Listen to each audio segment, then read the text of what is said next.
I really want you to close your eyes for a second today, if you can, and just listen to the scene I'm going to set for you. Okay, I'm with you. So put yourself in autumn, 1970. You're standing in the middle of a typical American suburban neighborhood. Right, classic suburbia. Yeah. The air has that really crisp, turning leaves kind of smell. Maybe there's a faint trace of someone burning brush a few streets over. Oh, yeah, that very specific fall smell. Exactly. And the sounds surrounding you are basically the soundtrack of absolute, unquestioned safety. Which is so hard to imagine now, honestly. It really is. You hear the rhythmic, uh, mechanical clatter of a push lawnmower. Yeah. You hear the distinct kind of hollow thwack of a wooden screen door slamming shut Yeah. as kids are just running in and out of the house. And no one's telling them to lock it? No, not at all. You hear children playing, their voices echoing down the street, and they're participating in this unspoken universal social contract. Right, the idea that they can just roam. Yeah, they just keep playing out there, roaming through neighbors' backyards, completely unsupervised, until the streetlights flicker on. The streetlights were the ultimate clock. They really were. That flicker was the universal signal to come home for dinner. It's an idyllic framework, It's a world built on just a staggering amount of communal trust. It is the defining picture of post-war American security, really. Right. We are talking about a very specific sociological era where the physical boundaries of the neighborhood felt indistinguishable from the boundaries of the whole world for those kids. Like the neighborhood was the entire universe. Exactly. The threat matrix in the minds of those parents was just incredibly low. Yeah. The dangers they worried about were scraped knees or, falling out of a tree, not malevolence from the outside. Right, you didn't worry about predators. And then I want you to imagine that entire world, that absolute foundational safety, just violently stopping. Just hitting a brick wall. Yeah, the screen doors stop slanting, the streetlights come on, casting those long shadows across the driveways, but a child doesn't come home. It's chilling. Total silence. And then the slow, creeping onset of panic. Because into that perfectly safe, ordinary autumn afternoon in 1970 came just an unthinkable reality. The disappearance. Yeah, the sudden disappearance, and later the confirmed murder of an 8-year-old girl named Mary Catherine Olenchuk. It represents a profound shock to the system. I mean, truly. Absolutely. And that severe contrast, right, between the absolute presumed safety of that era and the brutal reality of what actually occurred. Yeah. That is exactly why the anatomy of this specific cold case demands our attention today. It wasn't just a crime. It was an ontological shock to an entire community. And that shockwave is exactly what we are dissecting in our deep dive today. Right. We aren't here to simply recount a tragedy or, indulge in true crime sensationalism. Our mission is much more forensic and sociological. Which is so necessary for a case like this. Yeah, we are going to tear apart the anatomy of a cold case that has been sitting open for 55 agonizing years. Half a century. It's wild. It is. We're going to map out the massive, almost unrecognizable leap in forensic technology from 1970 to today. The science is just mind-blowing now. It really is. And critically, we are going to explore the profound, heavy generational weight carried by the families who are left behind when justice is held in suspension for over half a century. Because the investigative facts of this case, they sit at a truly unique intersection in history right now. How so? Well, we have reached a point where the scientific capabilities for solving cases from this specific era have never been more powerful. Right. Yet simultaneously, the human window, like the lifespan of the perpetrators and the witnesses, is rapidly permanently closing. They're all aging out. Exactly. The tension between those two realities makes understanding this case incredibly urgent today. It really does. When you dig into the case files and the historical retrospectives on this investigation, what strikes you immediately isn't the crime itself. No, it's not. It's the time spent establishing the profound normalcy of Mary Catherine's life before the timeline of her disappearance even begins. Right. They really focus on who she was. Yeah, she was 8 years old, a third grader. She's described by those who knew her as having dark hair, bright eyes, and this fundamental curiosity about the world. She sounded like just a wonderful kid. She was fully present. She was a kid who engaged with her environment with zero awareness that she needed to be on guard. And that framing is a vital departure from how we usually process unsolved murders, in the media. Oh, 100%. In the whole ecosystem of cold cases, there is this insidious tendency to reduce individuals to their final moment. Yeah, they just become a headline. Right, they become a clinical designation, like the victim. They get flattened into a case file number or a black and white newspaper clipping. With some gruesome headline attached. Exactly. By anchoring her identity in her curiosity, her routines, and her presence, we are actively resisting that reduction. It forces us to confront the reality of the theft. Yes, it rehumanizes her. The records show she was the daughter of working-class parents.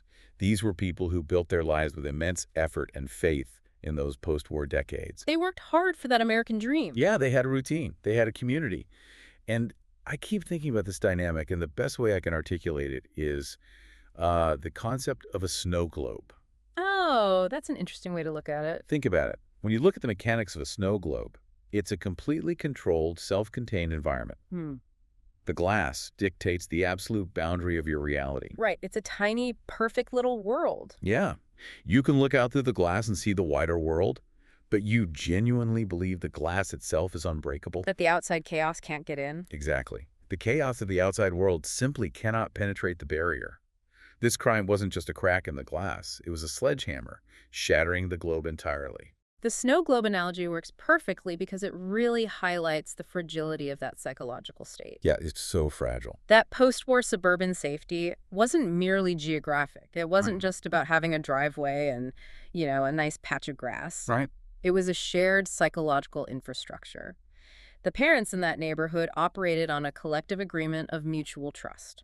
They relied on each other. They did. They outsourced the safety of their children to the community at large, assuming every adult on that street was an active participant in that protection. Which makes you realize how a murder like this fundamentally mutates the DNA of an entire neighborhood. Oh, it changes everything permanently. Think about the psychological whiplash. Imagine you are a parent living 3 houses down. Yesterday, you let your kids run through the interconnected backyards without a second thought. Because it was safe. Right. Today, the communal trust you relied on is instantly weaponized into paranoia. It has to be, for survival. Yeah, you are suddenly forced to view every single person.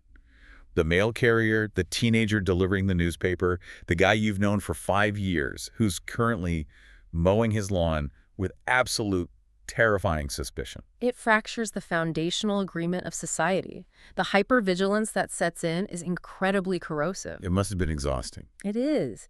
That loss of innocence isn't just an individual experience, it's a communal trauma. The environment was utterly unprepared for a predator. Right, they had no defenses. Which meant that when the violence did occur, it completely dismantled the community's entire understanding of how the world worked. And that baseline of absolute trust is the very thing that made the actual day of her disappearance feel so unremarkable. Right, because nothing seemed wrong at first. Exactly. The timeline of that afternoon, meticulously documented in the original investigation, is built entirely on the mundane. She was just doing normal kid things. Yeah, she was seen moving through her neighborhood. Yeah. Neighbors saw her. Other children saw her. It was a standard sequence of standard events. Up until the sequence broke. Right. Investigators refer to the crucial window of a disappearance as the permanent gap. The permanent gap. What does that mean exactly? It is the precise span of time between the last confirmed, verifiable sighting of Mary Catherine and the exact moment her family fully realized she was missing. Okay, let's really analyze the reality of the gap in 1970, because I think a modern audience might really struggle to comprehend it. It's completely different from today. Think about how you'd react today if your kid was expected home at 5 p.m. and they weren't there by 5:15. You'd be panicking immediately. In our current society, which is hyper-connected and conditioned by decades of true crime awareness, 15 minutes late triggers an immediate escalating panic. Right, you call their cell phone. You check their location on a tracking app, you text their friends' parents. You're doing a full investigation in 5 minutes. Exactly. Yeah. But in 1970, a child missing dinner was an annoyance. It was a minor transgression. You just figured they were having too much fun. Yeah, you just kept cooking dinner and assumed they lost track of time playing in the woods. The ordinary gap was a standardized, expected part of childhood independence. The threshold for alarm was exponentially higher back then. It had to be. You didn't have a device in your pocket linking you to your child's exact coordinates. The absence of immediate panic wasn't negligence at all. No, it was just normal. It was the cultural norm, but the terror lies in the moment that ordinary gap stretches just a little too far and the annoyance curdles into dread. When you realize they aren't just late. Exactly. Once the realization sets in that the gap has become permanent, the initial response is severely handicapped by the era. That handicap is staggering when you look at the immediate aftermath. Yeah. When the parents finally realize she is actually gone, what is the protocol? There really wasn't one. Right. Today, an entire mechanized infrastructure snaps into place. We have Amber Alerts broadcasting to millions of cell phones in seconds. We have highway digital signs flashing license plates. Yeah, we have national protocols for missing children, rapid response teams, digital footprint tracking. In 1970, absolutely none of that existed. None of it. So the search defaulted to the only mechanism available. The neighbors. The localized, community-led search. Right. The image of the neighborhood mobilizing, stepping out onto their porches, calling her name into the darkening spaces between the houses. It is profoundly haunting. It's like something out of a nightmare. It is an act of sheer desperation fueled by really deep community bonds. It is haunting, but I have to look at this critically. When I read about dozens of neighbors sweeping through yards, checking sheds, opening car doors, calling her name, I know you're going with this. my mind immediately jumps to the forensic consequences. Yes. Without modern protocols, without crime scene tape, without a centralized command understanding the parameters of a potential abduction. Right. Didn't this well-meaning, desperate community search essentially guarantee the destruction of crucial evidence?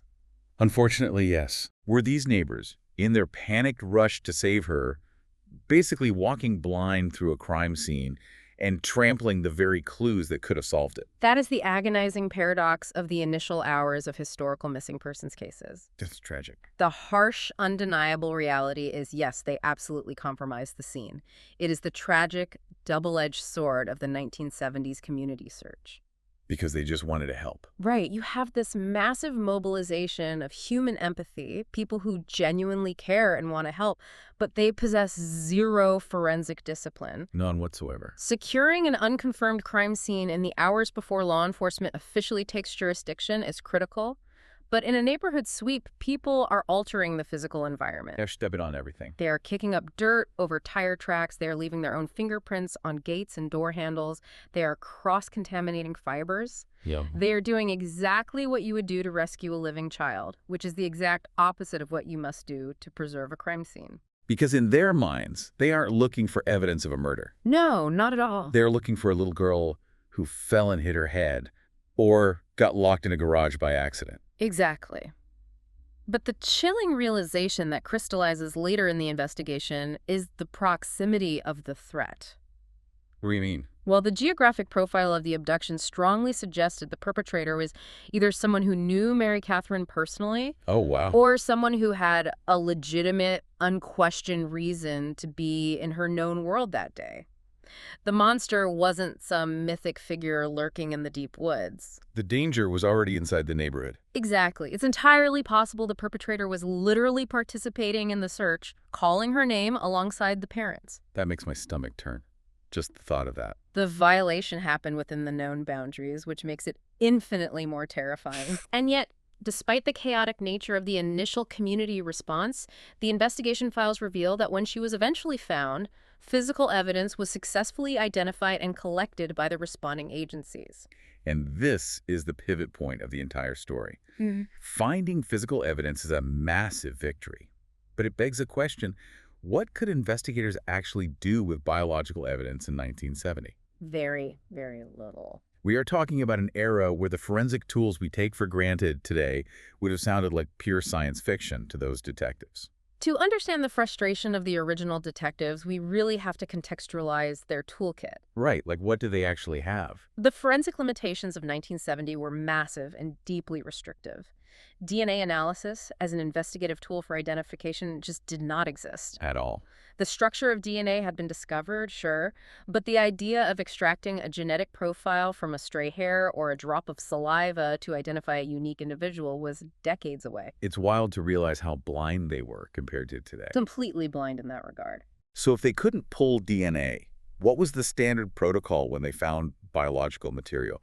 What tools did they actually have to work with on a day-to-day basis? They had the foundational elements of forensic science, which were largely exclusionary rather than inclusionary. Okay, exclusionary, meaning they could rule people out. Exactly. They could pull latent fingerprints, assuming the perpetrator was careless enough to leave clean prints on a smooth, non-porous surface. Which is a big assumption. Right, and assuming those prints matched someone already in an analog paper filing system. Good luck finding that quickly. Right. And if they found blood or bodily fluids, they relied heavily on the ABO blood typing system. Right, so they could test a sample and find out the perpetrator had type A or type O blood. Correct. And they could also determine what's called secretor status. Secretor status. I've heard that term, but what does it actually mean? So about 80% of the population are secretors, meaning their blood type antigens are secreted in other bodily fluids like saliva or sweat. Oh, okay. So it's not just in the blood itself.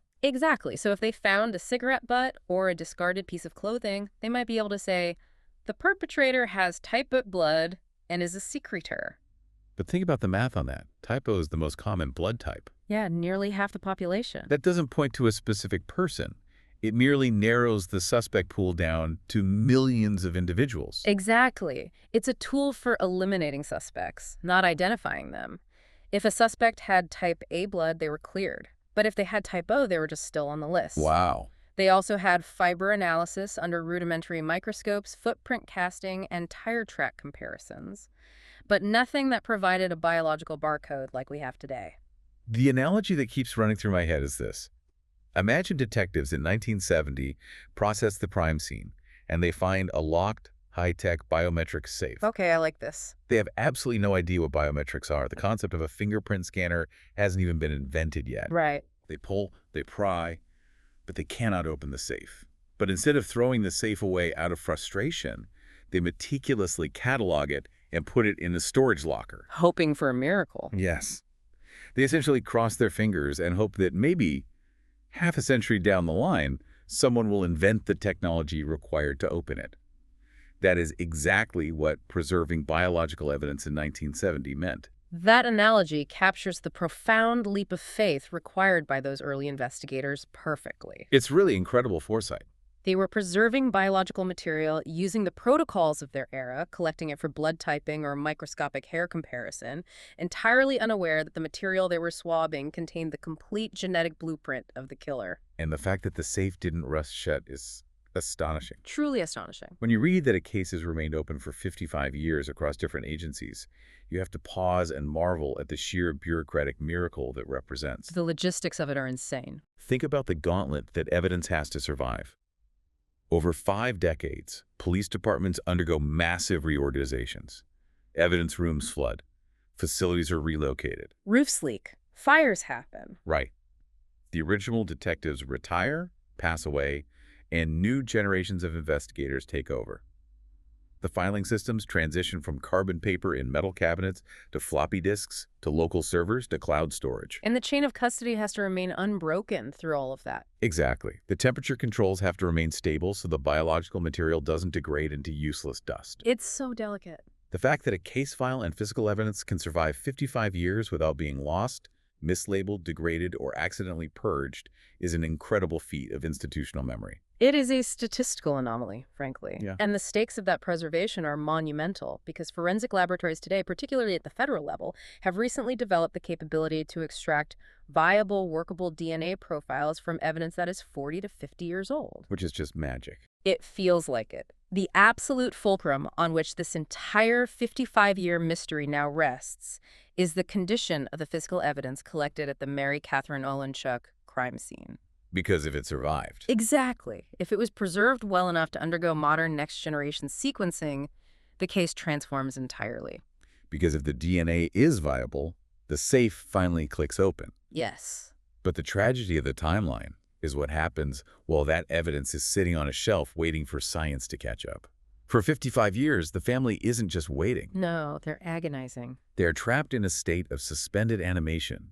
Psychologists who study the families of unsolved murder victims have a very specific, deeply painful term for this reality, the secondary wound. The secondary wound, yes. To truly understand it, we really have to look at the mechanics of human grief. Okay, let's break that down. When someone is murdered, the acute grief is immediate and devastating.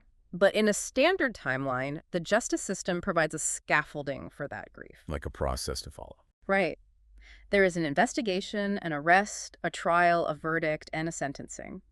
That process is incredibly grueling, but it provides a narrative ending.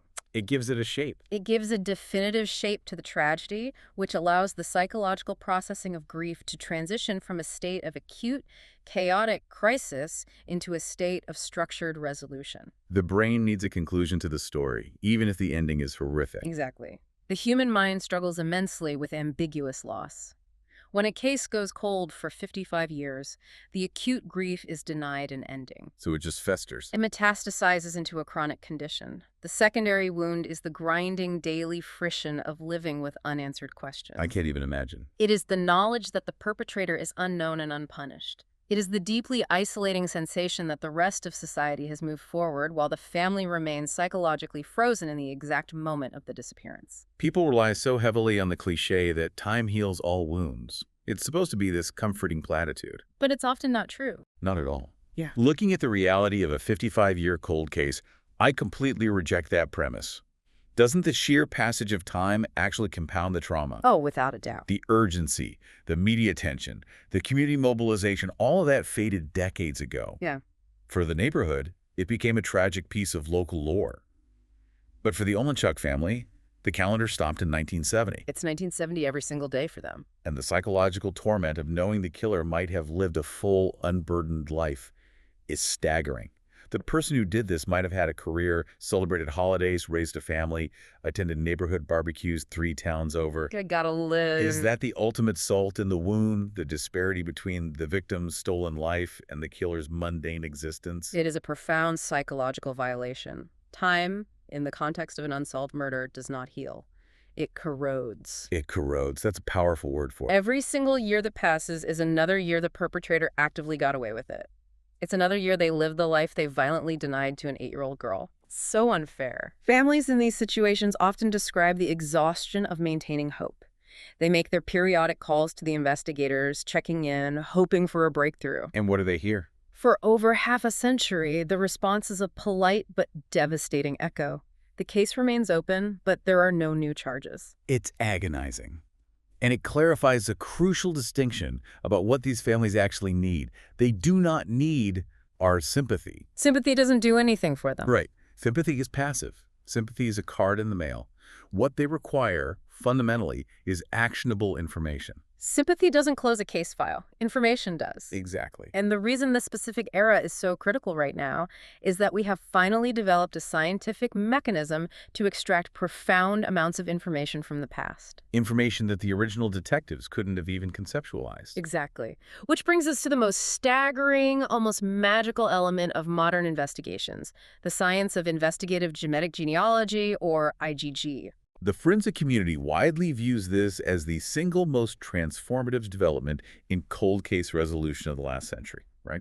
Its impact simply cannot be overstated. It's revolutionary. So to fully grasp why IgG is revolutionary, we have to look at how traditional DNA testing failed cold cases. Right, because traditional testing had huge blind spots. Throughout the 90s and early 2000s, traditional DNA profiling was limited by its reliance on a closed ecosystem. You're talking about CODIS.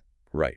You would extract a DNA profile from a crime scene, say an STR profile, which looks at specific short tandem repeats in the DNA, and you would run it against CODIS, the FBI's national database of known criminal offenders. But CODIS only contains the DNA of people who have already been arrested. Yes, people who were processed into the system for qualifying offenses. Precisely. If your killer was incredibly disciplined or lucky or simply never committed another felony that required a DNA swab, their genetic profile wasn't in You're CODIS. basically a ghost in the machine. Exactly. You could have a perfect DNA sample from the crime scene, run it through the national database, and get absolutely zero matches. It was a technological dead end. You essentially have the combination to the safe, but the safe itself didn't exist in your database. That's right. But investigative genetic genealogy completely bypasses the closed loop of law enforcement databases. It blew the whole system wide open. It really did.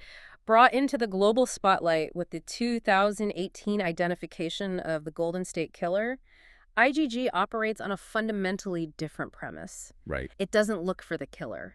It looks for the killer's relatives. I want to break down the mechanics of this because it often gets portrayed in the media as like pressing a button on a computer and an address popping up. Oh, it's so much more complicated than that. The reality is a massive logistical and genealogical puzzle. How do they actually execute an IGG investigation from start to finish? Okay, so it begins with a much more sophisticated biological extraction. Instead of a standard STR profile, scientists use next-generation sequencing to generate a high-density SNP profile, SNP. single nucleotide polymorphisms. This maps hundreds of thousands of genetic markers, providing an incredibly detailed genetic blueprint. Okay, so a much higher resolution picture. Yes. Oh. This is the exact same type of data generated by commercial direct-consumer ancestry kits. Like the ones you buy online. Right. Law enforcement then takes this highly detailed crime scene profile and uploads it to specific open-source genetic genealogy databases like GED Match or Family Tree DNA. But only the ones that explicitly allow law enforcement searches for violent crimes, right? Exactly. There are strict privacy rules now. And the crucial part here is that they aren't expecting the killer to have spit in a tube and mailed it to a genealogy company. Right. The statistical probability of the perpetrator voluntarily taking a commercial DNA test is virtually zero. Why would they? It'd be signing their own arrest warrant. Exactly. What the system looks for are partial matches. They are looking for shared DNA measured in units called centimorgans. Centimorgans, so. The algorithm might flag a user who shares, say, 100 centimorgans with the crime scene sample.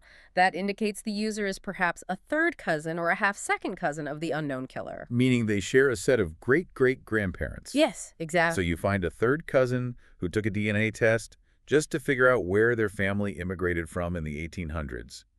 You have Leaf. How do you find the rest of the tree? This is where the laboratory science hands the baton to obsessive, painstaking historical research. The genealogists take over. Right. Genetic genealogists take the identity of that third cousin and begin building their family tree backward. Digging through records. They dive into census records, birth certificates, marriage licenses, obituaries, newspaper archives, and immigration manifests. They trace the lineage backward, generation by generation, until they find the apex. The common ancestors shared by the cousin and the suspect.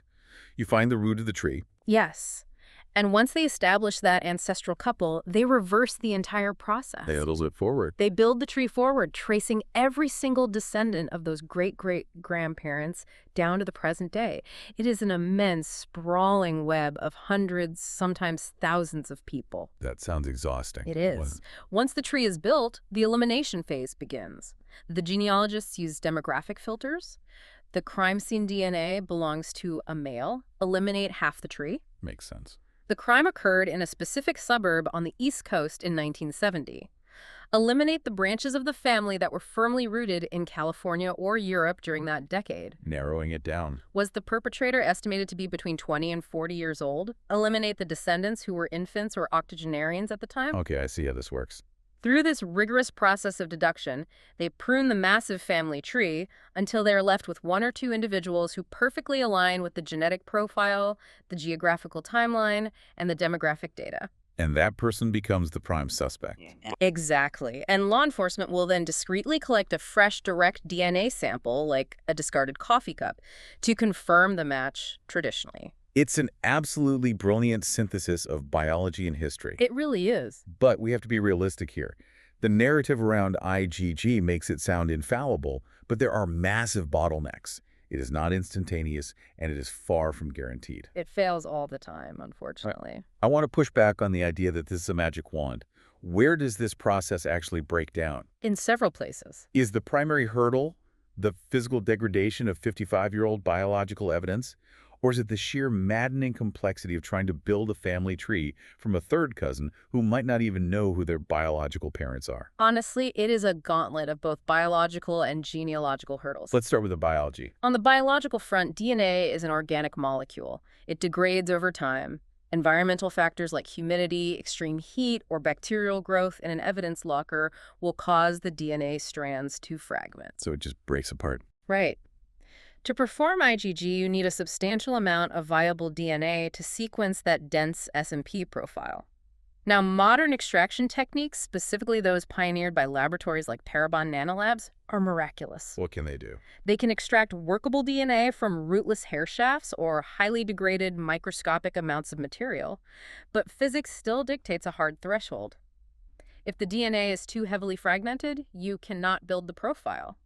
The science stops. And if you conquer the biological hurdle and successfully upload the profile, you're still not guaranteed to win. Then you face the genealogical nightmare. You might upload the perfect profile, but the closest genetic match in the database is an eighth cousin, sharing only 8 or 9 centimorgans. Oh, wow, an eighth cousin. Building a tree from an eighth cousin back to a common ancestor in the 1700s is nearly impossible. The tree's just too big at that point. Exactly. Furthermore, genealogists constantly battle endogamy. It occurs in populations where people intermarry within small communities over generations. It makes genetic relationships appear much closer than they actually are. That would totally throw off the math. It does. They also face misattributed parentage events, unrecorded adoptions, and recent immigration from countries where public records have been destroyed by war or simply don't exist. So if the paper trail is gone, you're stuck. If the public paper trail vanishes, the family tree cannot be built. Period. Despite those hurdles, the democratization of this technology is really shifting the landscape. It's getting much more accessible. It's no longer a million-dollar tool reserved exclusively for federal agencies. Organizations like Parabon Nanolabs and the DNA Doe Project have streamlined the bioinformatics pipeline, They're doing amazing work. making IgG accessible and affordable for local police departments and county sheriffs. They are deploying this technology at an unprecedented rate. Which is desperately needed because while the technology is advancing exponentially, we are in a terrifying race against the human lifespan. We really are running out of time. This technology is currently being heavily applied to a very specific, tragically large cohort of unsolved cases that stem from a uniquely dark, highly specific era in American history. Yeah, when you look at the historical data, the period roughly between 1969 and 1975 represents a terrifying sociological blind spot for child safety. It was a very dangerous time to be a kid, surprisingly. These cases, including the disappearance of Mary Catherine, fell into a massive gap between the assumed safety of the era and the eventual creation of the modern prevention and investigation systems we rely on today. The context of that 6-year window is crucial for understanding why so many cases from that era remain unsolved. What was happening socially? It was a time of massive, rapid sociological shift. The post-war boom led to the rapid expansion of car-centric suburbs. Right. The interstate highway system had fully matured, crisscrossing the country. This infrastructure created an unprecedented level of mobility, transience, and, most importantly, anonymity. It was an environment perfectly designed for a predator. Unintentional, yes. You had predators who recognized and weaponized the anonymity of modern suburbs long before the police or the communities themselves evolved the tools to recognize the danger. They exploited the trust. A perpetrator could utilize the highway system to drive into a quiet neighborhood, look completely unremarkable, abduct a child, and be 3 towns or a state away before the parents even realized the child was missing dinner. The defenses just hadn't caught up to the reality of the threat. The predators adapted to the new environment instantly, while law enforcement and communities were still operating on the assumptions of the 1950s. There's a huge mismatch. If we look at parallel cases from that broader era, the operational reality becomes really clear. Consider the Oakland County child killer in Michigan. Operating just a few years later, right? In 1976 and 77. Yes. 4 children from relatively affluent, supposedly impenetrable suburbs were abducted in broad daylight. The psychological overlap between those cases is staggering. The shared horror isn't just the violence. It's the brazen operational environment. They felt untouchable. The killer demonstrated the ability to operate entirely undetected in broad daylight within environments where the foundational belief was everyone knows everyone. It completely shattered the prevailing myth that stranger danger only existed in dark alleys or urban centers. Right, the monster was driving a station wagon in the suburbs. And that brings us to the present crisis. The reason we are dissecting this era right now is because the window for resolution is actively closing. Time is literally running out. We're currently living in a golden yet strictly temporary era of cold case resolution. The convergence of IgG technology and the remaining lifespan of the people involved has created a unique moment. The math is inescapable and terrifying. Let's do it. If an individual committed a crime in 1970, and they were, let's say, a young adult of 25 at the time. They are in their early 80s today. Exactly. The perpetrators are dying off. The original detectives who walked the crime scene and held the institutional memory are passing away. Which is a huge loss for these cases. And most critically, the witnesses.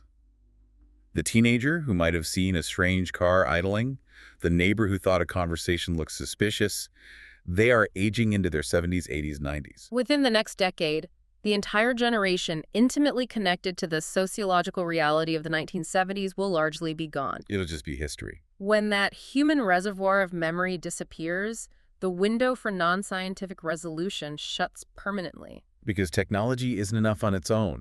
Exactly. Technology alone is rarely sufficient to close a case file. It often requires the human element to contextualize the scientific findings. Right. We cannot solely rely on a laboratory to save the day. We need the people who have been carrying secrets. Which brings us to the final, incredibly urgent reality of this case. And maybe the most important one. Resolution often depends on the simplest, oldest, and most difficult mechanism in the world. A human being finally deciding to tell the truth. Just coming forward. People harbor unimaginable secrets for decades. But psychology tells us that eventually, the internal pressure forces a release. It has to go somewhere. Sometimes the catalyst is the death of the perpetrator, right? The fear of physical or economic retaliation dies with them. Right, they feel safe to speak, finally. Other times, the burden of carrying the knowledge of a murdered child simply becomes too heavy as the secret keeper begins to face their own mortality. The psychology of maintaining a 55-year secret is so complex, it's easy to judge silence from the outside, you know? Oh, for sure. We sit here and think, why didn't you say something? But consider the dynamics in 1970. If you were a 12-year-old child playing in the street and you saw a strange interaction, you might have been fundamentally unsure of what you witnessed. Or terrified of getting in trouble with adults. Exactly. If you were the spouse of a perpetrator, you might have noticed scratches or unexplained absences or a sudden change in behavior. But you are economically dependent. Or physically terrified. Or paralyzed by the societal stigma of accusing your own husband. I want to dig into that paralysis because there is a line of thought that says people do not carry the knowledge of a child's murder for 55 years without it costing them something fundamentally. It takes a huge toll. Do you think in many of these cases, the people adjacent to the killer actually convince themselves they didn't see what they saw? Like they genuinely believe their own lie. Yeah. Do they engage in a form of extreme cognitive dissonance, rewriting their own memory of the events, just so they can survive the guilt of not coming forward in 1970? Absolutely. The human brain's capacity for denial is a profound survival mechanism. Memory is highly malleable, and the psyche will aggressively protect itself from trauma. It just blocks it out. It is remarkably common in cold cases for a peripheral witness or family member to suppress a memory or twist the narrative because acknowledging the unvarnished truth would entirely dismantle their own life, their marriage, or their foundational view of a loved one. They just can't face it. But the landscape of that denial shifts dramatically 55 years later. The intimidating spouse dies. The children move out and establish their own lives. And the person harboring the secret is suddenly left alone, facing the twilight of their life. Exactly. The psychological ledger demands to be balanced before the end. The cognitive dissonance shatters. And that shattering is exactly why the appeal for information in cases like Mary Catherine's is cast so broadly. Investigators aren't demanding that you walk into a precinct with a signed confession and a murder weapon. No, they just want the breadcrumbs. They're asking for the fragments. If you remember a bizarre throwaway comment your uncle made at a family gathering in 1975, or if you recall a specific vehicle that seemed out of place in your neighborhood, they need that piece. It doesn't have to be the whole picture. You don't have to assemble the puzzle. You just have to hand over the piece. Let the professional investigators armed with modern databases decide if that fragment connects to the larger picture. The threshold for sharing information should be incredibly low. People probably think their tip is stupid. Right. You might think your memory is too trivial or too uncertain to matter. But in the context of a sprawling genealogical investigation, one minor detail about an individual's past residence or vehicle can be the exact filter analysts need. To eliminate 50 people from a family tree and pinpoint the suspect. Yes. And crucially, the modern tip line infrastructure provides total anonymity. You don't have to put your name on it. You do not have to blow up your own life or testify in open court to provide the piece of information that breaks a half-century of silence. And here is the truly wild reality of the modern world we live in. The algorithm itself has evolved into an investigative tool. It really has. Think about how information propagates today. A deep dive analysis, a podcast, a video essay analyzing this exact case might organically reach the exact right person. It just pops up on their feed. You, listening right now, whether you share this with a family member or the algorithm serves it to someone searching for history about that specific town, could be the conduit.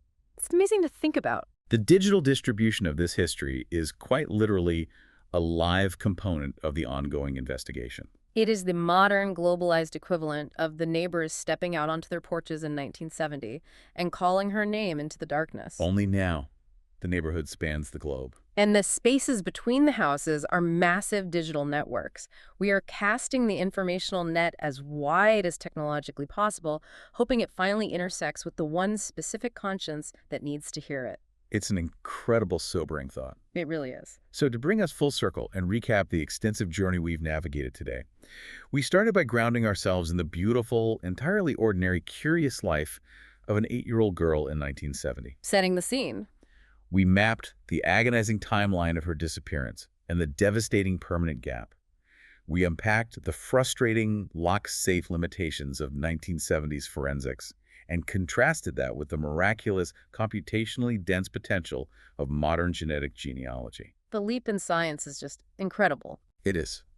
And we examined the closing human window of a uniquely dark era in American history. And through all of that scientific and historical analysis, the emotional through line has remained constant. The family. Yeah, always the family. A family enduring the chronic friction of the secondary wound for 55 years, waiting for the scientific community or a guilty conscience to provide a single piece of actionable truth. The central plea underlying all of this research is incredibly simple, and it requires no scientific expertise to understand. Mary Catherine Olenchuk was 8 years old. Say her name. Keep her memory present. Don't let it fade. And if you hold any fragment of information, no matter how insignificant it feels, make the call. It is never, under any circumstances, too late for the truth to be spoken. But I want to leave you with a final lingering concept to mull over as we conclude this deep dive. We'd spent a tremendous amount of time today dissecting the incredible power of modern science, how next-generation sequencing, degraded DNA extraction, and massive genealogical databases might be the ultimate truth tellers that finally drag this 55-year-old mystery into the light. Science is powerful. But consider this alternative reality.